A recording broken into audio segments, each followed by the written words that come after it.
I've just taken delivery of a new MacBook Neo, and I think this is arguably the most important Mac that Apple has released in recent years. So I haven't even opened the box yet. I'm going to do that with you guys and give you my initial impressions of this.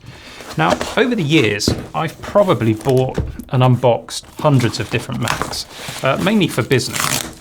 But if there's been a Mac released in the last couple of decades, I've probably had one of them. So I've done a lot of unboxing, that's the point. And what I'm curious to see is whether or not Apple's budget laptop lives up to the Apple unboxing experience, which is legendary at the end of the day. And yeah, it looks very nice. Quite a slender box, and that's probably because, of course, I'm in the UK and Apple applies EU laws to the UK and has removed the charger from our box. So I'm not expecting to find a charger in here. I've gone for the version with 512 gigs of storage and TouchID. So if you've not had a Mac before, this unboxing experience might be new, and I don't want to spoil it for you actually, so feel free to skip ahead if you don't want a spoiler. But let me show you what's in the box, make sure it's lined up on our overhead camera. And interestingly, the colour that's on the front of the box here is the colour I've ordered, which is indigo. Wow, that's nice. I've not seen that before. So for quite a while now, Apple has been wrapping the laptops in this paper, but on this tab here that you use to kind of pick the laptop up, it's got the word hello written on it. That's a really nice touch. It feels premium and it's got some heft to it actually. If I just pop that to one side, I know that's the most exciting thing, but what else do you get in the box? Well, next to nothing. You get the envelope, which doesn't have much information at all. If you're expecting an instruction manual, those days are long gone, but you get some very basic notes. No stickers. Used to get stickers. And a polishing cloth back in the old days, do you remember those? And of course, no charger in this box. We just have the cable. I was wondering if it might be color matched to the laptop. No, that's not the case. It's just a white cable, braided Type-C to Type-C charging cable. I'm actually just going to leave that in the box because I've got lots of those. Now, when it comes to a charger, you'll need a charger that at minimum offers 20 watts. And as far as I understand it, this laptop can take up to 45 watts if you have a bigger charger. That's possibly not going to give you the fastest charging experience, but it is what it is. Right, I'm going to carefully take off this paper because I'm one of those OCD people who like to keep the boxes and keep everything pristine. And I have to say, first impressions of this colour, very good. It looks really nice. I don't know how well that's going to come out on the camera. There is definitely some blue to it. It's really nice. So I think the first thing to say about this is that thinking about the price point, there is nothing else that you're going to buy at the cheapest price point where this comes with an educational discount, so $500 or £500. What else are you getting that offers you an all-metal unibody construction like this? It looks like a real Mac. It doesn't feel like you're getting cheated on the experience at all because you're buying the budget machine. And I really like the color. Okay, let's switch the thing on. And with a Mac, of course, as soon as you open it up, it will fire up. Just, again, carefully take off the screen protective paper. Yeah, it looks like a Mac. It's quite small. I think it's actually slightly smaller than the MacBook Air. It's the same weight as a MacBook Air. And the screen looks really nice as well. So let me turn that around so you can get a look at it. And it looks like the background again is color matched to the laptop. Apple's really good at doing stuff like this. I really like the color match keys as well. Those look really nice. We'll try the typing experience in a minute. The trackpad, this is an interesting thing with the trackpad on here because it's actually a fully mechanical trackpad. Now for quite a while, Apple has been shipping its laptops, I think for at least 10 years in fact, with a haptic touchpad. So there's no mechanical action on most MacBooks. It's a little haptic thing that knocks the bottom of the touchpad to make it feel like you've pressed it. Apple has gone to the expense of engineering a mechanical touchpad that actually allows you to click anywhere on the touchpad. If you take a Windows laptop, for example, they have really nice touchpads now, but they're most often diving board types. In other words, you can click at the bottom, but not at the top of the touchpad. What Apple has done is engineered this kind of cradle that the touchpad sits on, and the button is right in the middle. And then it's got these kind of springs either side. So in theory, you should be able to touch it anywhere or click it anywhere, and it works. And I think it's interesting that Apple has gone to the expense of engineering that part. So I'm just going to go through the setup process now and do some quick initial tests on the machine to see what I think about it. So as I'm going through this, obviously I'm starting to use the touchpad and the click, and I have to say, it feels really good. Okay, so I've started the setup process and I've come to a snag here where it's saying that a software update is required to continue. Which is probably going to take ages, but you've got to do it at some point. It's really frustrating though, isn't it, when you've got a brand new laptop and you've got to sit and wait for it to update before you can actually use it. So I'm all set up. I've logged into my iCloud accounts and got everything synced up, and now it's just getting the system configured for my preferences. It didn't actually take all of that long, about half an hour altogether to get all of that stuff done, including downloading and applying the latest software update. And that itself took about 10 minutes. Your mileage may vary there. It downloaded just over 2 gigs of data for that update.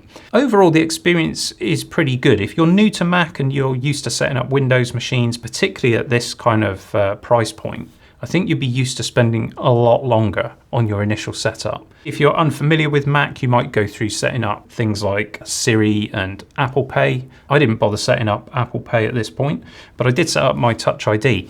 And that actually is an important point. Having TouchID means you can use things like Apple Pay.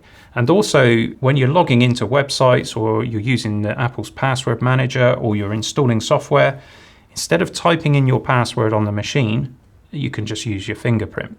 So I'm going to keep a tally of how many times I touch the TouchID in the next few days, and I'll reveal that in my next video, because I think it's worth the 100 extra to go for the model with the TouchID. Now, when it comes to the keyboard, I've done a bit of typing now, and for me it feels very similar to the MacBook Air and the MacBook Pro, but I don't think it's identical, and I don't think the keys are quite the same. I got Ben to come out from behind the camera and just check it as well, and he thought the same as me, that they felt slightly different, a little bit sharper on the edges of the keys perhaps, possibly not as concave, but that might be an illusion. But honestly, it's a good keyboard.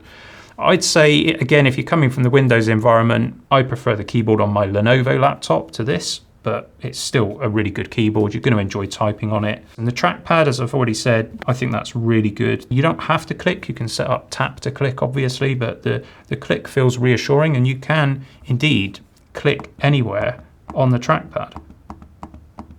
I think that's really, really clever. And it's nice that Apple engineered a new part just for this machine.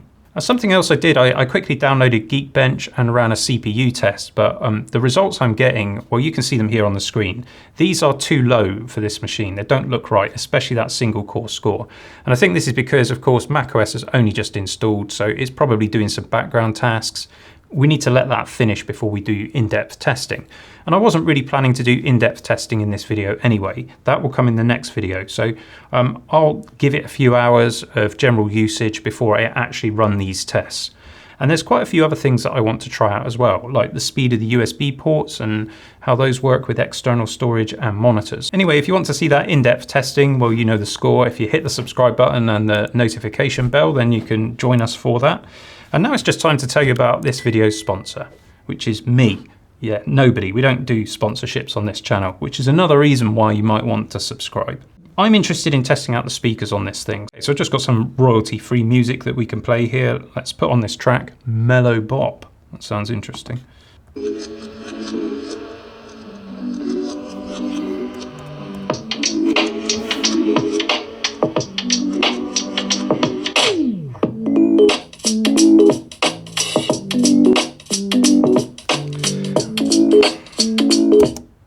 Okay, let's just play another track.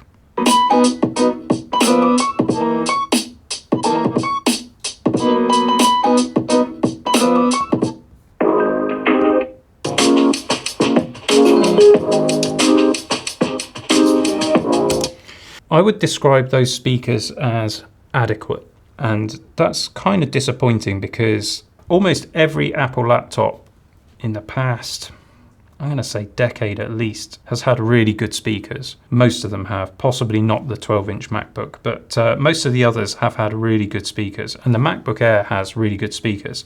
Of course, the MacBook Air of the same size has 4 speakers that fire upwards. This has got 2 speakers and they're firing sideways, out the vent on the side of the case. The bass response just isn't really there. I mean, you never get loads of bass, do you, from a laptop, but somehow Apple does manage to make them sound better with the MacBook Pro. And you know what? Let's just do a side-by-side. Okay, let's go back to that first track. Now, this is a bit of an unfair test. I've got my 14-inch MacBook Pro here, and obviously that's a much more expensive laptop. But just to hear the difference with what is possible with laptop speakers. So again, on the MacBook Neo.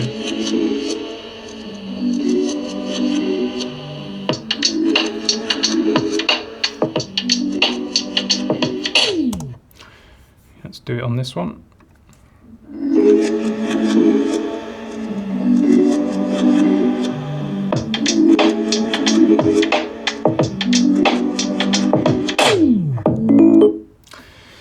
There's just obviously a lot more bass with the MacBook Pro.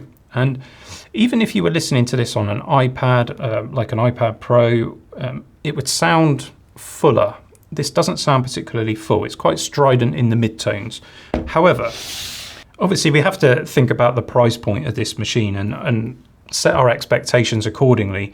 I think they probably still sound better than an equivalently priced Windows laptop. And even though there's not much in the bass frequencies, it's going to be great for speech. And that means great for video conferencing, great for YouTube, and great for lessons as well. And bear in mind, a lot of the people that are buying this are going to be in education. So I think they're suited for purpose, but perhaps if you're used to Macs like me and you've been using them a long time, these are not the best Mac notebook speakers that I've heard. So make of that what you will. I think we should probably try the webcam out.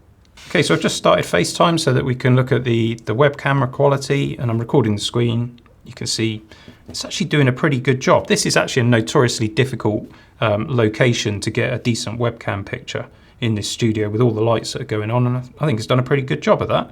And here's a sample of the onboard microphone of the MacBook Neo. So generally speaking, using this machine, sort of straight away, the impression I'm getting is that it feels pretty rapid. If you're used to the display on the MacBook Pro, which of course is 120 Hertz, you will notice as you're moving windows around that it's got a 60 Hertz display. And of course the display in the MacBook Neo also is sRGB, so it supports the sRGB color gamut rather than the wider P3 color gamut. So it's not going to be perfect for, you know, high-end video editing and photo editing, and that will come as no surprise. It's not designed for that, obviously. The screen itself, though, looks great. The colors look right to me. Pretty pleased with it, actually. Nice brightness, too. In fact, I haven't even got it at its brightest setting. So, yeah, that's pretty impressive. That'll be fine. I mean, obviously, in direct sunlight, you might have issues, but for indoor use and cloud-covered outdoor use, absolutely fine. I'm just going to now open up a few different apps all together at the same time. Let's see how many we can open up before it complains. And let's have a look at the memory usage here. Yeah, so just opening those few apps and a couple of browser tabs, our memory pressure is in the amber warning zone. So obviously 8 GB is going to be a limiting factor on this machine. If you are a serious multitasker or you have loads and loads of browser tabs open, you're probably going to see things like browser tabs reloading as you switch between them and that kind of thing. Macs are really good at handling their memory. They're excellent at using swap and memory compression techniques to give you a really good experience. But at the end of the day, 8 gigs is 8 gigs, and there will be limits to that. And there are lots of different reasons why this laptop only comes with 8 gigs, and I'm going to do a deeper dive on that in a separate video. So let's not talk about that too much now. What I can say is that this feels really snappy to use. It's quick to switch between the apps. The screen looks good. This is a Mac experience. You know, you're paying a budget price, but you are getting the real Mac experience. It feels like using a MacBook Air or a MacBook Pro. And I think that's what Apple is going for here. It's just everyday brilliance for people in education or people who just want a cheap laptop, people who perhaps don't need the latest and greatest. They're just going to do some web browsing, some email, typing notes, that kind of thing, Office apps. What I can do some conclusions on, I suppose, initially is just the general build quality and feel of the thing. So as I've said, the display looks really nice. I've never had a Mac where I've thought this display looks a bit substandard, or an iPad actually. They're all brilliant all the time. So Apple's done a really good job there. Keyboard, as I say, possibly slightly inferior to other notebooks in the Mac range, but it's minuscule. I mean that is minuscule. I'm splitting hairs. The finish of the MacBook and the general look and feel of it, it feels like a real MacBook.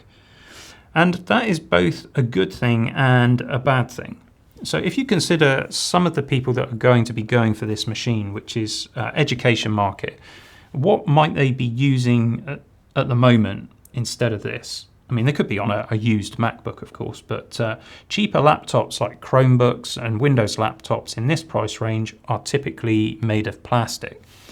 And that's good in some ways because smaller knocks, you know, plastic gives a bit and it can sustain those kind of things. But a bigger drop, plastic is likely to break, whereas the metal chassis, well, these things can take a bit of punishment and survive to tell the tale.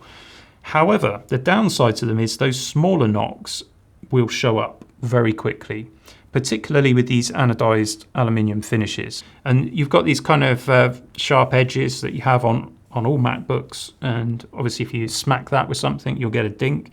And with the anodized finish, it's going to show up as a shiny silver mark on your laptop.